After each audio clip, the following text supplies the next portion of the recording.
ఆంధ్ర రాజకీయాల్లో ఇప్పుడు ranking war నడుస్తుంది. మంత్రులు ఎవరు ఫస్ట్, ఎవరు లాస్ట్, ఎవరు గొప్ప, ఎవరు వరస్ట్ పెర్ఫార్మర్, ఇదే టాపిక్ పైన ఇప్పుడు ప్రభుత్వ మంత్రివర్గంలో చర్చ జరుగుతోందంటూ ప్రతిపక్ష వైసీపీ నేతలు కాంట్రవర్సీ క్రియేట్ చేస్తున్నారు. ముఖ్యంగా డిప్యూటీ సీఎం పవన్ కళ్యాణ్ని, ఐటీ మినిస్టర్ నారా లోకేష్ని ట్రోల్ చేయడం స్టార్ట్ చేశారు. అయితే అసలేంటి ర్యాంకులు, ఎవరిచ్చారు, మంత్రుల మధ్య నిజంగా ఫైట్ జరుగుతోందా?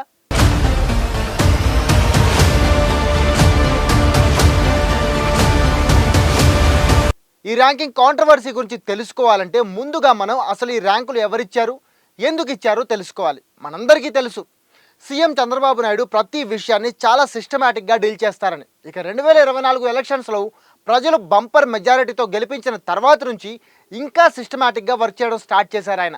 లాస్ట్ 5 ఇయర్స్లో ఏపీలో పరిపాలన సర్వనాశనం అయిందని, వ్యవస్థలని దెబ్బతిన్నాయని, వాటిని గాడిన పెట్టాల్సిన బాధ్యత ప్రజలు కూటమిపై పెట్టారని పదే పదే చెబుతుంటారు. అండ్ ఆ వైపుగా వేగంగా పనులు కూడా చేసుకుంటూ పోతున్నారు ఆయన. అందులో భాగంగానే రీసెంట్గా కూటమి ప్రభుత్వంలో మంత్రులుగా ఉన్న నాయకుల పనితీరును బట్టి, వాళ్ళు ఫైల్స్ క్లియర్ చేస్తున్న స్పీడ్ని బట్టి ర్యాంకింగ్స్ ఇచ్చింది గవర్నమెంట్. అందులో మొత్తం 25 మందిలో టాప్లో మైనారిటీ శాఖ మంత్రి ఎన్ఎండి ఫరూక్ ఉన్నారు. లాస్ట్లో కార్మిక శాఖ మంత్రి వాసంశెట్టి సుభాష్ ఉన్నారు. ఇక మీడియాలో బాగా కనపడే home minister Vangalapudi Anitha, revenue minister Anagani Satyaprasad, జలవనరుల శాఖ మంత్రి నిర్మల రామానాయుడు, గృహ నిర్మాణ శాఖ మంత్రి కొలుసు పార్థసారథి, కామర్స్ మినిస్టర్ పయ్యావుల కేశవులు మిగిలిన మంత్రులతో కంపేర్ చేస్తే బాగా వెనకబడి ఉన్నారు.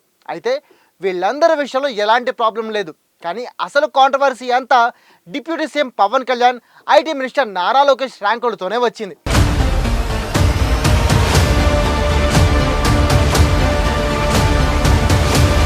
ర్యాంకింగ్స్లో నారా లోకేష్ 8వ ప్లేస్లో ఉండగా పవన్ కళ్యాణ్ 10వ ప్లేస్లో ఉన్నారు.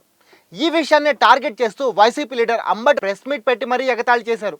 8-10 ర్యాంకులు వచ్చిన వాళ్ళు ప్రజల సమస్యలు ఏమాత్రం పట్టించుకుంటున్నారో తెలుస్తూనే ఉందని, వాళ్ళు ఇప్పటికైనా అవసరం లేని విషయాలను వదిలిపెట్టి శాఖల పనితీరును సక్రమంగా చేస్తూ ర్యాంకులు పెంచుకోవాలని సెటర్స్ పేల్చారు.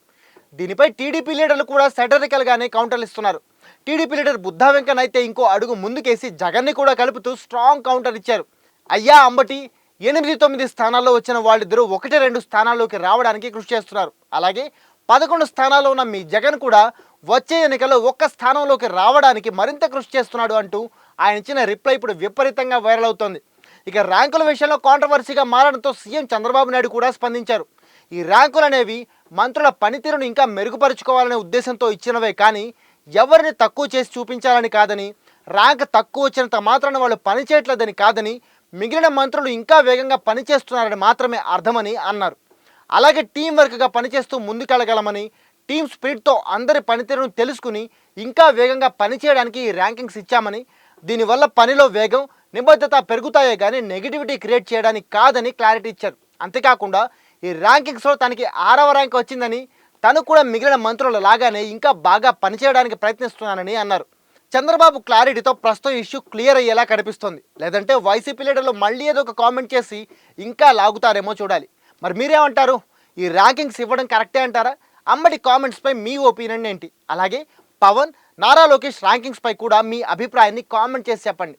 ఇక ఈ వీడియో మీకు నచ్చితే ఒక లైక్ చేసి మీ ఫ్రెండ్స్ అండ్ ఫ్యామిలీ కూడా షేర్ చేయండి. ఇలాంటి ఇన్ఫర్మేటివ్ కంటెంట్ కోసం దిశ టీవీ యూట్యూబ్ ఛానల్ సబ్స్క్రైబ్ చేసుకోండి. ఇది వాళ్ళ టాప్ స్టోరీ.